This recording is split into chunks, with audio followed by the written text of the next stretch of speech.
நம்ம Indian cricket player Sanju Samson. ஆ அவன் கிரிக்கெட் விளையாடும்போது பார்த்துருக்கீங்களா? அவன் எப்ப பார்த்தாலும் இப்படியே சொல்லிட்டே இருப்பான். ஸோ இதுக்கு என்ன அர்த்தம்? ஆ "என்னுயிரே என்னுயிரே கலக்கம் கொள்ளாதே, காலமெல்லாம் காக்கும் தேவன் உன்னோடு தான் உன்னோடு தான்" அப்படின்னு சொல்ற மாரி அதுக்கு அர்த்தம். ஆனா உன் கூடவே இருக்காரு, உன் கூடவே இருக்காரு. கவலைப்படாத கவலைப்படாத அப்படின்னு.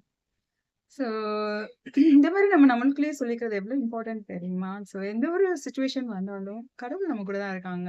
ஸோ அவங்க எல்லாத்தையும் பார்த்துப்பாங்க அப்படின்னு சொல்லிட்டு அவங்களோட கரத்துல எல்லாத்தையும் ஒப்படைச்சு வச்சுட்டு, நம்ம ரிலாக்ஸ்டா இருந்தோம்னா எல்லாத்தையும் அவர் பார்த்துப்பாரு. So most of the time we see but we don't observe and we hear but we don't listen. So நம்மள சுத்தி இருக்கிற விஷயங்கள நம்ம பார்ப்போம். பட் அத கூர்ந்து நம்ம அத கவனிச்சிருக்க மாட்டோம். இல்ல நம்ம எல்லா விஷயங்களையும் நம்ம காதுல வாங்கி போட்டுப்போம். பட் வி டோன்ட் அத கூர்ந்து கேட்டிருக்க மாட்டோம். ஆ ஸோ நம்மள சுத்தி இருக்க விஷயங்கள் வந்து நெறைய நல்லதும் நடக்கும், கெட்டதும் நடக்கும்.